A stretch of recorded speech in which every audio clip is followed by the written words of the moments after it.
What can we learn from the devastation we have witnessed? I'm joined tonight by Catherine Hayhoe, who's a director at the Climate Science Center at Texas Tech University, and Paul Kovacs, executive director of the Institute for Catastrophic Loss Reduction, and he is in Toronto tonight. And Paul, let me begin with you. Is Irma a climate change story? Our climate is changing. It is having complicated impacts on hurricanes, so it is unclear whether Irma is a climate change story. But one of the things that we need to learn is that in a changing climate, there will be more large storms. Climate change will bring more large storms. We need to start getting ready now. So unclear as to whether it was caused by climate change. But where do you fall on this, Catherine? Because, for example, we heard from the mayor of Miami saying that this is, if not climate change, he doesn't know what it is, that it's a poster child for what is to come. Is there a link? The science is very clear that a changing climate does not cause hurricanes, but it exacerbates them. It takes the hurricanes that are already happening and it amps them up with higher sea level, stronger storm surges, more rainfall on average associated with a given hurricane, and, as Paul just mentioned, a greater risk that we're going to be seeing stronger hurricanes in the future. Not any more frequent ones, but the ones that come along are likely to be stronger on average. So to that end, Paul, I mean, you are actually sending, your institute has a research team down there in Florida going to be studying Irma. What is it in particular about this hurricane that is interesting to you? 25 years ago, Hurricane Andrew struck, and that was a game changer. And Florida upped its building codes. It has changed its practices over the last 25 years in a number of ways. We have a team on site. We're trying to find out if the newer buildings are really holding up better, as we expect they will. And we're expecting there'll be enormous damage to some of the older buildings that have not been retrofit, that have not been dealt with. So we're trying to get out in the field and see what the actual damage is. We don't get winds like this very often. This is a remarkable, large storm. When they occur, it's important that we learn from them. Catherine, I mean, listening to that, in terms of changes after Andrew, there were changes and improvements made in the state of Florida, but it's interesting. Question of maybe what more could have been done, should have been done. In your work, you actually deal with cities. You talk about being proactive in your infrastructure and your planning. What's your sense there about how willing cities are in terms of trying to prevent things of this nature? It completely depends on the city. The reality is that the risk we face from incredibly strong hurricanes, damaging floods like Houston experienced just recently, as well as to other types of weather extremes, are the sum of three different factors. Number one is how many people and how much valuable infrastructure is exposed. Number two is how vulnerable is this infrastructure and are the people. And number three, of course, is the hazard. How strong is the hazard and is it being amplified by a changing climate?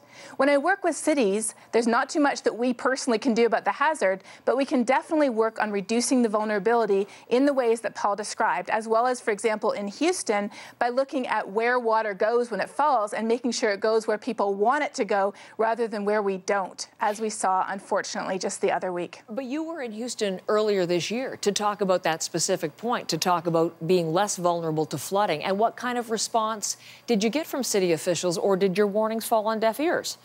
Unfortunately, Houston is not a city that is known for thinking long-term in terms of building resilience to the increasingly frequent extreme floods that they're already seeing today. Other cities, though, are taking these changing extremes seriously. Chicago, Washington, D.C., Austin, Texas. I'm working with all of those cities to determine what types of risks we currently face today and have faced already in the past, and then how we can build our resilience and prepare for those risks when they come back in the future. I think it's interesting, Paul. I mean, we have seen public officials from the state governor to the mayors of the various Miami cities. They're holding news conferences every few minutes. They're trying to be seen as being capable crisis managers.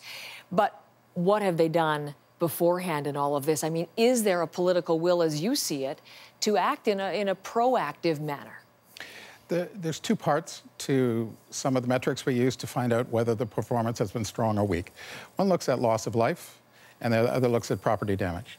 Loss of life in the United States, the efforts to talk to 6 million people and tell them to evacuate, the messaging that was used was remarkably proactive to tell people this is not just another day, just another storm.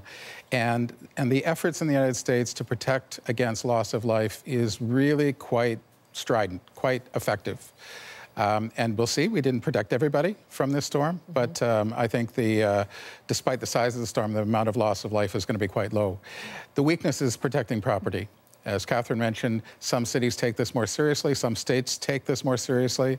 The state of Florida did really react after Andrew 25 years ago and did a number of very positive things. There are other states that still don't even have building codes. So there's a range of different actions across Canada, across the United States. Florida has done some positive things, but needs to do more to protect property from the risks that take place. And what do you think is going to change then, Paul, as a result of Irma? Irma is an absolutely remarkable storm. I hope it is a game changer for those who have been unwilling to push harder in terms of what's going on. The biggest failing in the United States has been allowing development to take place, allowing houses to be built in areas that are really high risk. And we're now fairly late in the game because we now have millions of people living in very, very high-risk areas, coastal areas that, you know, should be a beach rather than a series of buildings and constructions. I would love to see more, but it's now very late to try to get people out of harm's way. That's where the greatest opportunity lies, but the greatest challenge lies as well. You know, it's interesting, to your point, one of the best quotes I read in the Washington Post today, Florida is like a heroin addict when it comes to development. On that very point, maybe people in areas where they just simply shouldn't be. At what point, Catherine, do we start having the discussion about whether people should be in these areas, whether or not it's time to abandon some of these areas? Who pays for that? And people are going to start being resentful of constantly funneling money into rebuild and cover insurance and cover subsidies and all of these things. Where are we in that conversation? This is a thorny issue that I was actually just discussing with representatives from the reinsurance industry this week. In Miami, some cities are being very proactive. Miami Beach is raising the level of many of its key streets by several feet, as well as installing pumps, whereas, of course, other areas are not. The reality is that cities can't move.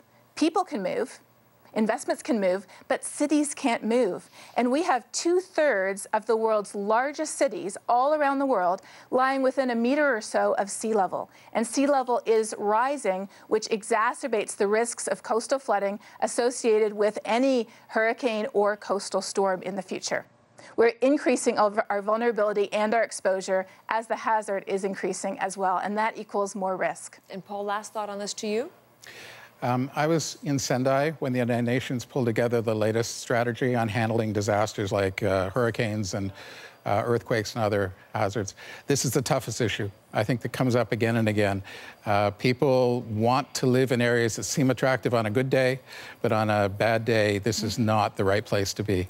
And how to get people to understand where you choose to locate is incredibly important. We're making progress on building codes, we're making progress on warnings, the media are getting the message out about how to be safe during the storm. But how do you stop people from going to dangerous areas is a very, very difficult global discussion. Questions to come in the days ahead. Paul Kovacs, Catherine Hayhoe, I thank you very much both for your time tonight.